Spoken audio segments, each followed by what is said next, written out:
वचन को सुनने से पहले आइए हम छोटा सा दुआ करें।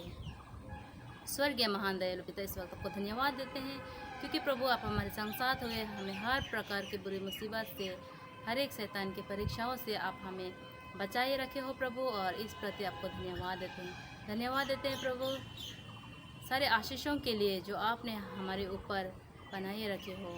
हे प्रभु, इस वक्त हम चाहते हैं आपके स्वर्गदूतों को हम सबों के बीच में भेज कि ताकि हम आपके वचनों को सही तरीके से सुन सके, और प्रभु हमें शक्ति दीजिए ताकि हम अपने दैनिक जीवन में व्यवहार कर सके। हे प्रभु, हम पापी गुनहगार हैं, हमारा हर एक पाप और गुनाहों को आप क्षमा करिए। इस वक्त हम आपकी उपस्थिति चाहते हैं, आप हमारे बीच में हो के आज का सभा को हम अच्छी तरीके से बिता पाए।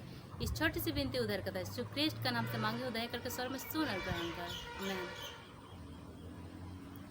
आज का मेरा मैसेज का शीर्षक है परमेश्वर की भलाई के लिए उसकी स्तुति। परमेश्वर की भलाई के लिए उसकी स्तुति, जो कि मिलता है भजन संहिता उसका 34 अध्याय। भजन संहिता उसका 34 अध्याय को आज हम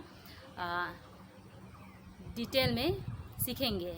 यहाँ पे दाऊद कहते हैं उसका 34 अध्याय 1 से 3 तक।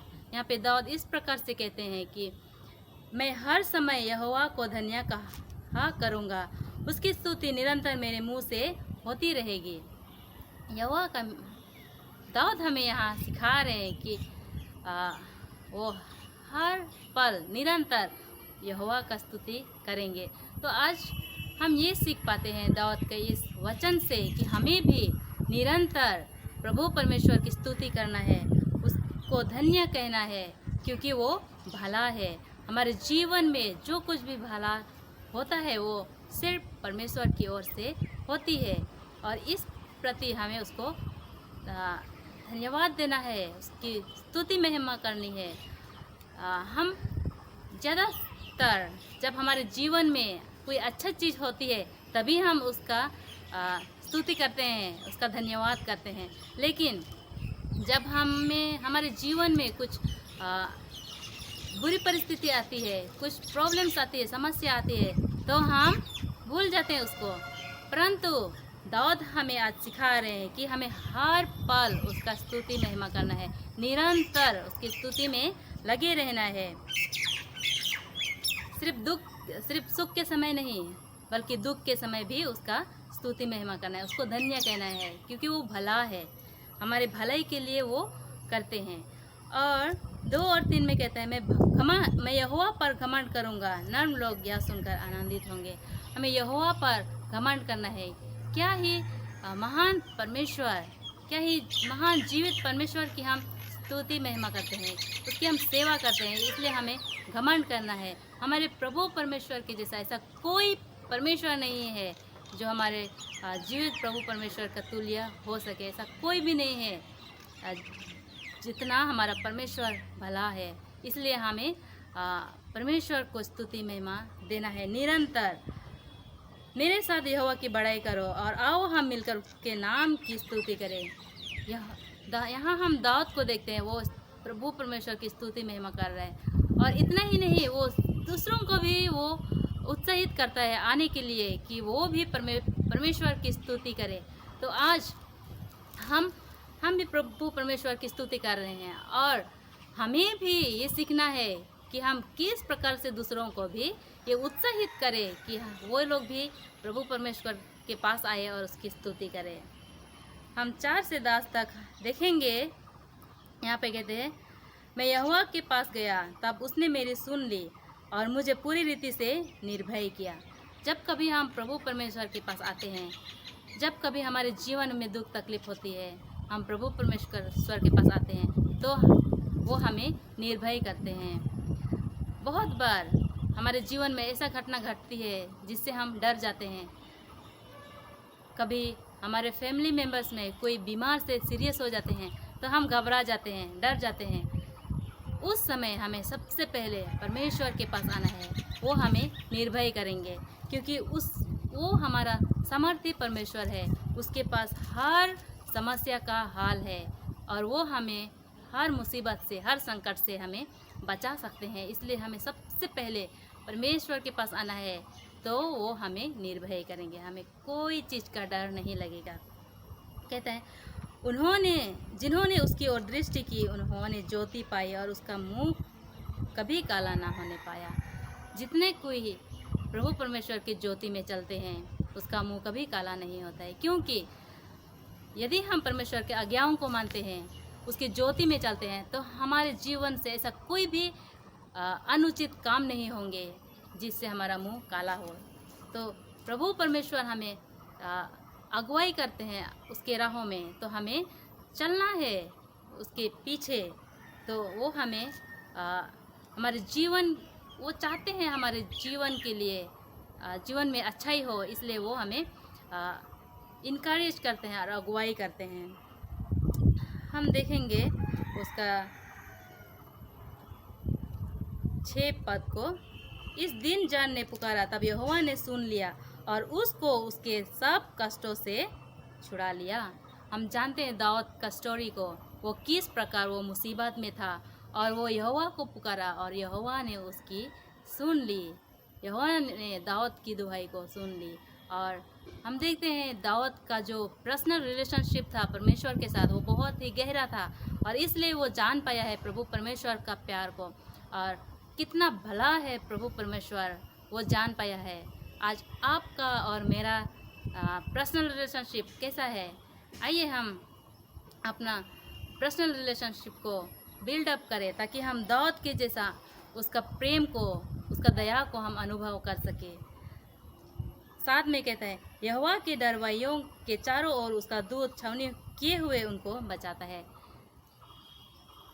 जितने कोई यहोवा के डरवाइये हैं, जितने कोई यहोवा का भय मानते हैं, उन सबों के चारों ओर प्रभु परमेश्वर अपने दूतों को भेजते हैं और छावनी होके रहते हैं वे लोग, ताकि उनको कोई समस्या ना हो, हर बुरी परिस्थिति से वो बचाए जा सके। और 8 में बहुत अच्छा कहते हैं, परख कर देखो कि यहोवा कैसा भला है, क्या ही धन्य है वह पुरुष जो उसकी शरण लेते हैं। यदि हम उसकी भलाई को अभी तक नहीं पहचान पाए हैं, यदि हम उसकी करुणा को हम नहीं जान पाए हैं, यदि हम उस परमेश्वर को अच्छे से नहीं जान पाए हैं कि सही में वो भला है या नहीं है, तो ये भी दाऊद कहते हैं कि परख कर देखो कि वह कैसा भला है। तो आज हम ये कह सकते हैं, यदि हम नहीं जानते तो आइए हम परख कर देखें कि सच में यहोवा सही में वो भला है। और जो कोई भी उसका शरण में आते हैं, परमेश्वर उनकी मदद करते हैं, उनकी रक्षा रखवाली करते हैं। 9 में कहते हैं, हे यहोवा के पवित्र लोगों, उसका भय मानो, क्योंकि उसके डरवाइयों को किसी बात की घटी नहीं होती। कहते हैं जितने पवित्र लोग उसका भय मानो। यदि हम उसका भय मानते हैं तो हमें कुछ घटी नहीं होगी और किसी चीज़ की भी घटी नहीं होगी यदि हम परमेश्वर का भय मानते हैं, क्योंकि वो अपने लोगों का देखभाल करता है। वो हर चीज़ उसे देता है जिनकी उसको ज़रूरत है। हाँ, हो सकता है जंगल में हम देखते हैं जवान सिंह, उसको कमी घटी हो सकती है, उसको घटी हो सकती है उसका खाने में या फिर बहुत चीज़ में, लेकिन जितने कोई परमेश्वर से डरते हैं, उसका भय मानते हैं, उसको कोई भी भली वस्तु की घटी नहीं होगी, जो कि लिखा है भजन संहिता 34:10 में। परंतु यहोवा के खोजियों को किसी भली वस्तु की घटी ना होगी, कोई भी भली वस्तु की घटी नहीं होगी, बल्कि वो परिपूर्ण रहेंगे हर चीज़ से। तो दाऊद हमें कहते हैं कि आओ मैं तुमको यहोवा का भय मानना सिखाऊंगा।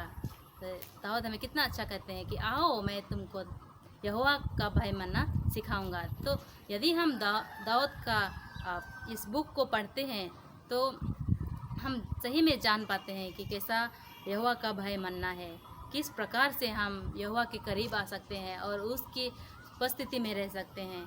सबसे पहली बात वो हमें सिखाते हैं कि अपनी जीभ को बुराई से रोक रख और अपनी मुंह की चौकसी कर कि उसे कोई छल की बात ना निकले। यहाँ पे बहुत अच्छा कहते हैं कि अपनी सबसे पहले हमें अपनी जीभ को बुराई से रोक के रखना है। हमारा जीभ छोटा तो है, लेकिन बहुत बार ऐसा शब्द निकलते हैं हमारे मुंह से जिससे दूसरों को चोट पहुंचती है, जिससे दूसरों के लिए हानि हो सकती है। लेकिन आज हम सीख पाते हैं इस वचन से कि हमारा जो जीभ है उसको रोक के रखना है। हमें सही चीज़ को बोलना है और हमें ऐसा शब्द बोलना है जो कि दूसरों के लिए अच्छा हो सके, ऐसा शब्द को बोलना है।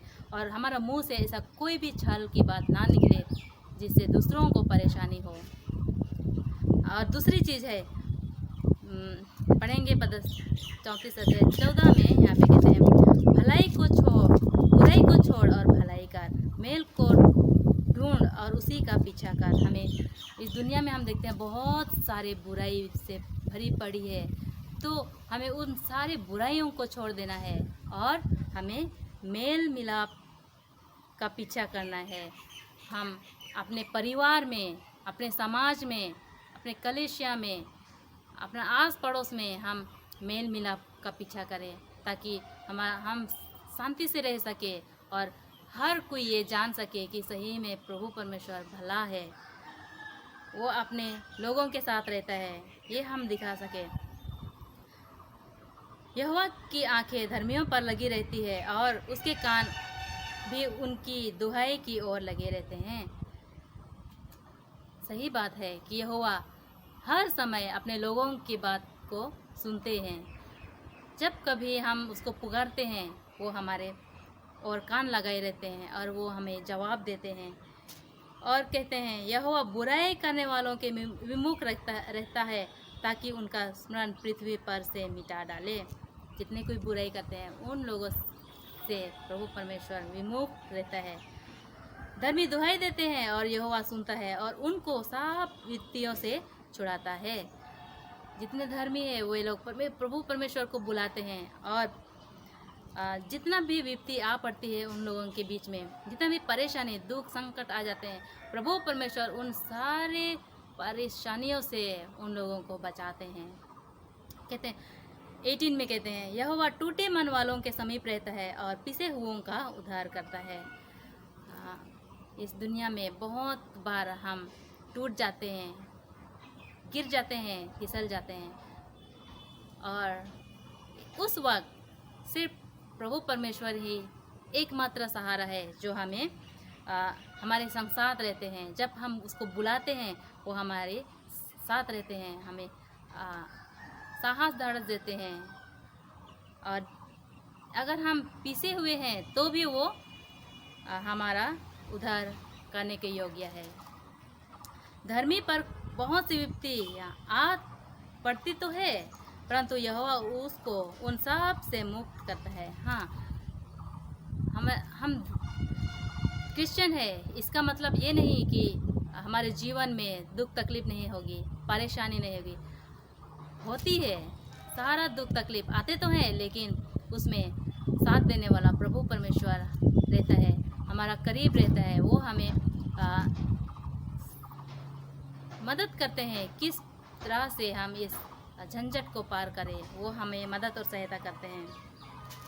और यहाँ पे कहते हैं यहोवा उसकी हड्डी हड्डी की रक्षा करता है और उनमें से एक भी टूटने नहीं देता। तो इससे रक्षा रखवाली करते हैं कि वो हड्डी हड्डी का देखभाल करते हैं और उनमें से एक भी हड्डी को टूटने नहीं देते हैं। इतना रखवाली करते हैं प्रभु परमेश्वर अपने लोगों का। और देखेंगे 22 में यहोवा अपने दासों का प्राण मोल लेकर बचा लेता है और जितने उसके शरणगत है उनमें से कोई भी दोषी ना ठहरेंगे। और बहुत अच्छा कहता है कि यहोवा परमेश्वर अपने दासों का प्राण मोल लेके खरीद के भी उनको बचाता है। जबकि हम जानते हैं हम सब पापी थे, फिर भी परमेश्वर हमसे इतना प्रेम किया, क्योंकि वो अपने हाथों से हम सबों को बनाए हैं। वो हमसे इतना प्रेम करते हैं कि अपना जान को कुर्बान कर दिया और हमें बचाया। क्या ही धन्य परमेश्वर का हम सेवा करते हैं, क्या ही महान परमेश्वर का हम सेवा करते हैं। जो कि इतना ख्याल रखते हैं हमारे, कि अपना प्राण मोल लेकर हमें बचाते हैं, और जितने कोई उसके पास आते हैं वे दोषी ना ठहरेंगे। परमेश्वर हम सब के साथ होते हैं, और इसीलिए आज का जो टॉपिक था मेरा, परमेश्वर की भलाई के लिए उसकी स्तुति, तो इसीलिए परमेश्वर इतना भला है, इसीलिए हमें उसकी स्तुति निरंतर करते रहना है, उसका प्रशंसा करना है। दिन में 2 बार नहीं, अधिकतर हम क्या करते हैं, सुबह और शाम को सिर्फ वर्शिप करते हैं, लेकिन दाऊद हमें सिखाते हैं हमें निरंतर उसका स्तुति महिमा करना है, निरंतर उसका नाम की बड़ाई करना है। तो आइए हम आज का वचन से ये सीखें कि हमें निरंतर उसकी स्तुति प्रशंसा करनी है, हमारे जीवन से सिर्फ और सिर्फ परमेश्वर की स्तुति महिमा हो।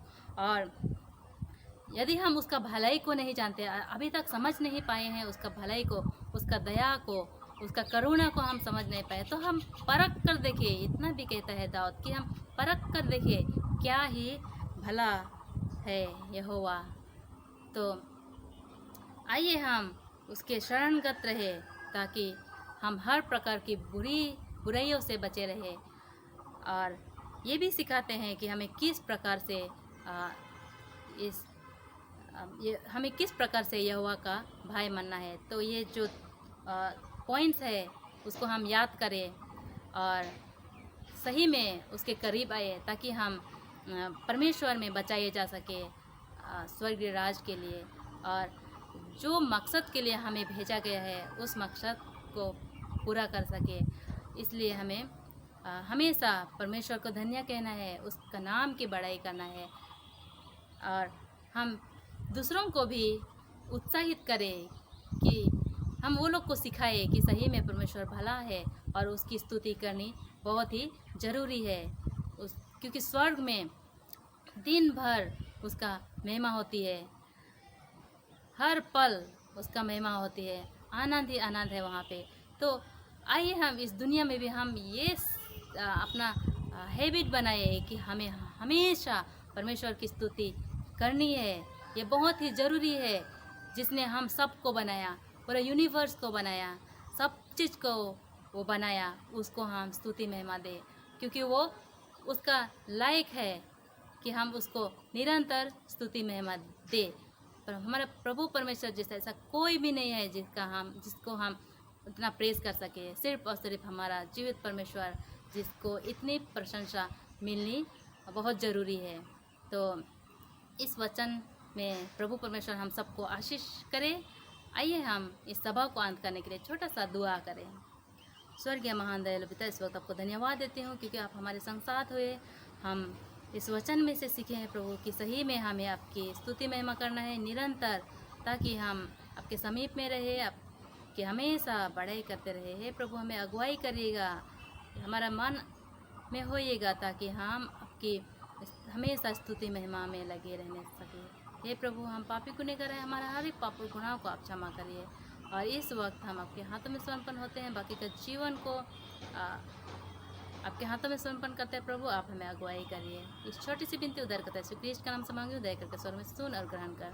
आमीन।